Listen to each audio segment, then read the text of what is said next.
Hello everyone, welcome back to the new vlog. I hope आप सब लोग बहुत अच्छे होंगे। और आज का जो व्लॉग है वो थोड़ा अर्ली इवनिंग से स्टार्ट हो रहा है। तो आज कुछ सब्जियां आई थी बहुत सारी किचन में, तो पूरे में बस सब्जियां धो के लगाई हुई हैं। और ये आफ्टरनून के बर्तन भी थे। तो मेरी किचन में बिल्कुल भी किसी भी काउंटर टॉप पे जगह नहीं थी। दोनों साइड के जो स्लैब है मेरे, वो पूरे भरे हुए थे। एक साइड पूरे बर्तन लगे हुए थे और दूसरी साइड पूरी सब्जियां। तो सब्जियों को धो के मैं सुखा लेती हूँ ताकि उनका जब पूरा पानी एकदम सूख जाए उसके बाद मैं उनको उनकी प्लेस पे रख दूं।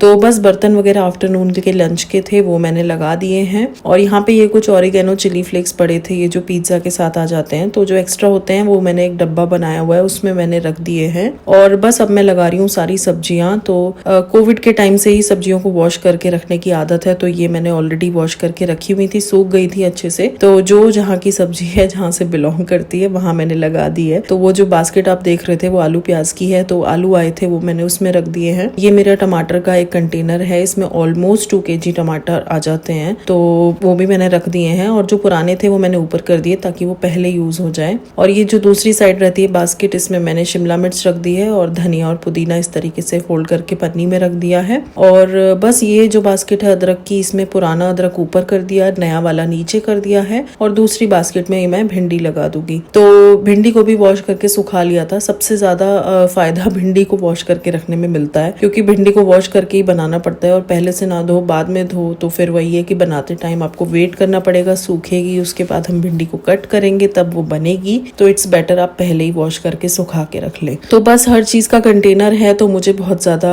जगल नहीं करना पड़ता इधर उधर चीजों के लिए। तो बस सब्जियां लगा दी थी और चाय मैंने बनने रख दी थी बीच में ही, तो वो पक गई थी अच्छे से। उसमें अदरक डाल दिया है और बस यहाँ पे थोड़े से रस ले लिए हैं, 1-2। और मेरी और पीके जी की चाय है, साथ में रस ले लेंगे। और बस शाम में हम इसी तरीके से साथ में बैठ के चाय पीते हैं। और उसके बाद मैं आ गई थी फिर से किचन में। तो आज थोड़ा जल्दी ही खाने की प्रिपरेशन कर रही हूँ, क्योंकि आज बनेगा इडली डोसा। तो डोसे के लिए मुझे स्टफिंग बना के रखनी थी। तो यहाँ पे मैंने आलू बॉईल करके रखे थे। तो ये छोटे वाले आलू हैं, जो दम आलू नहीं होते हैं वो वाले, बट मैंने सोचा कि चलो इसी की स्टफिंग बना लेते हैं। बस कढ़ाई में तेल डाला, थोड़ा सा राई डाला है, उसमें हींग डाल दिया है और साथ में थोड़ी सी उड़द दाल डाल रही हूँ। खड़ी लाल मिर्च डाल दी है 2 और ये करी पत्ते डाल दिए हैं। तो करी पत्ते का बहुत अच्छा फ्लेवर आता है। मेरे पास पहले का रखा था, आपके पास फ्रेश हो तो आप फ्रेश ही यूज करना। और बस ऐसे लंबे लंबे कट करके मैंने प्याज इसमें ऐड कर दिए हैं। जैसे ही हमारे प्याज गोल्डन ब्राउन हो जाएंगे, उसमें हम ये मसाले ऐड कर देंगे। थोड़े से लाल मिर्च पाउडर, हल्दी पाउडर, थोड़ा सा धनिया और बहुत ही चुटकी भर गरम मसाला। गरम मसाला ज्यादा नहीं डालना है। और बस हल्का सा मैंने यहाँ पे पानी डाला है ताकि मसाले जले नहीं। और यहाँ पे मैं डाल रही हूँ गन पाउडर, जो साउथ इंडियन लोग ज्यादातर यूज करते हैं। आप लोगों ने सुना होगा पोड़ी डोसा,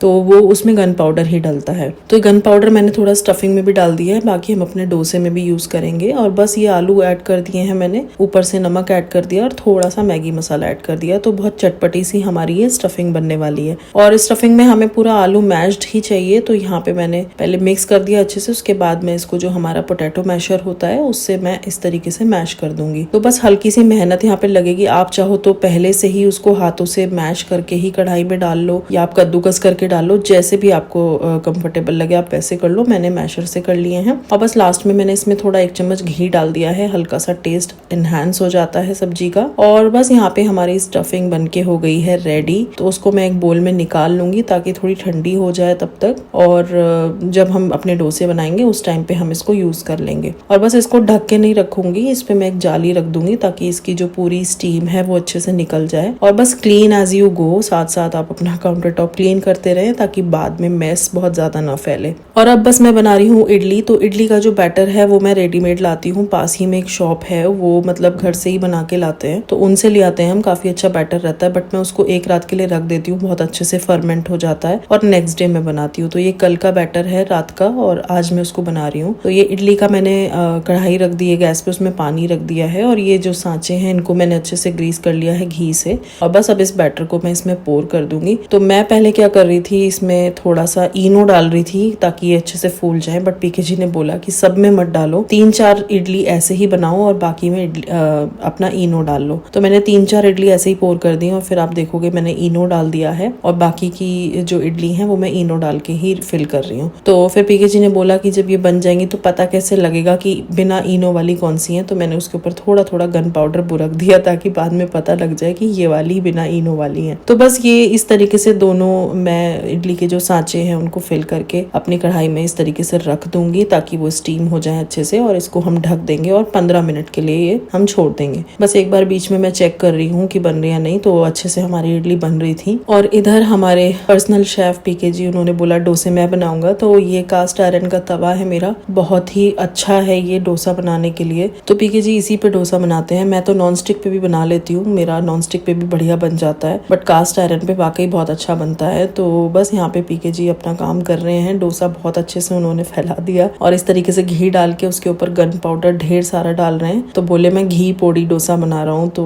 बहुत सारा उस पर गन पाउडर जाएगा। और बस इस तरीके से गन पाउडर को फैला के उसमें थोड़ी सी स्टफिंग लगा दी है आलू की जो हमने बना के रखी थी, और बस इसको हम हल्का सा सेक लेंगे और बहुत ही अच्छे और क्रिस्पी डोसे इस पे बनते हैं। आप लोग भी कास्ट आयरन पे ट्राई करिएगा, बहुत अच्छे डोसे बनते हैं और मेरा पर्सनल एक्सपीरियंस है, और ये पहली बार नहीं हो रहा है, हम बहुत बार बना चुके हैं, अच्छे बनते हैं। तो आप लोग भी ट्राई करना। तो बस आज का हमारा यही डिनर था इडली डोसे का। और यहाँ पे मैं फिर से एक बार चेक कर रही थी बीच में से टूथपिक डाल के, तो भी वो थोड़ा क्लीन नहीं आया था, बट दोबारा में जब मैंने देखा तो क्लीन आ रहा था टूथपिक, और इडली हमारी बन चुकी थी। तो बस अब मैं इस तरीके से इडली को निकाल लूंगी। तो पहले मैं चाकू से ट्राई कर रही थी, बट वही मुझे लगा जल ना जाऊं, तो मैंने कपड़े से पकड़ के निकाल ली थी बाहर, और जब वो थोड़ी ठंडी हो गई तो मैंने उनको फिर डीमोल्ड कर लिया था। और ये देखिए हमारी फूली फूली इडली बन के रेडी है, और विराज ने तो अपना रिव्यू भी दे दिया, बहुत टेस्टी बनी है। इधर ये डोसे भी तैयार हैं। लास्ट में ये एक रवा डोसा बना दिया था पीके जी ने। तो बहुत ही प्लेटिंग जो मैं आपको दिखा रही हूँ थोड़ा अच्छे से नहीं दिखा रही हूँ, प्लीज अवॉइड दैट कि मैंने अच्छे से प्लेट करके नहीं दिखाया इसको, but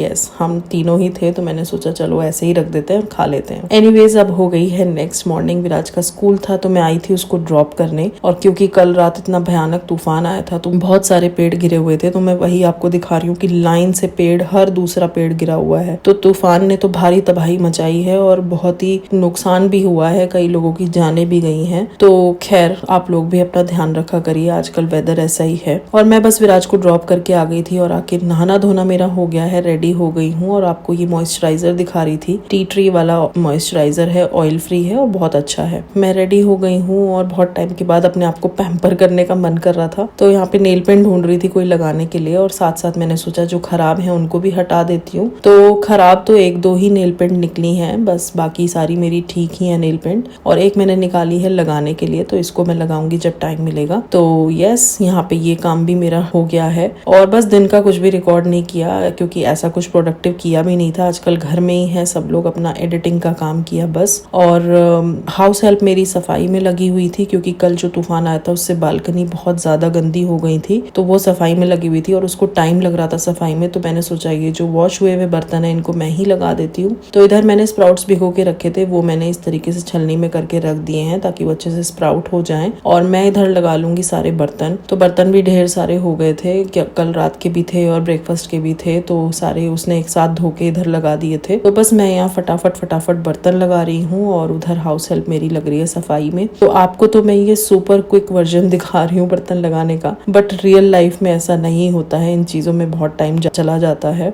but I wish real time में भी ऐसा अगर हो जाए, हमारे हाथ पैर इतनी तेज तेज चलने लगे तो बस काम इतना आसान हो जाएगा कि क्या कहने। खैर बस यहाँ पे बर्तन मैं लगा रही हूँ, और लंच वगैरह का कुछ भी मैंने रिकॉर्ड नहीं किया था क्योंकि लंच भी लेट ही हो गया था, और फिर विराज आ गया था स्कूल से, उसके बाद लंच करके वो भी सो गया था, मैं भी अपना एडिटिंग का काम कर रही थी। तो बस ये डायरेक्ट शाम में आपसे मुलाकात हो रही है। यहाँ पे मैंने दिया बाती कर दिया है, पूजा हो गई है मेरी शाम की, आप भी दर्शन कर लीजिए भगवान जी के। और बस उसके बाद किचन में आ गई हूँ, अभी शाम का ही समय है। तो आई थी मैं अपने लिए चाय बनाने और देखा बाहर टॉवल पड़े हुए थे, और आज भी हवा हल्की हल्की चल रही थी, तो मैं वो ले आई हूँ उतार के, और उसके बाद मैं बनाऊंगी अपनी चाय। बट उससे पहले अगेन ये बर्तन जो कभी पीछा नहीं छोड़ते हैं, तो ये आफ्टरनून के बर्तन थे। तो मॉर्निंग में जो मैं बर्तन लगा रही थी वो एक रात पहले के और ब्रेकफास्ट के थे, और फिर ये आफ्टरनून के थे। तो बस ये बर्तन मैं यहाँ पे लगा लूंगी और अपनी चाय बनाऊंगी।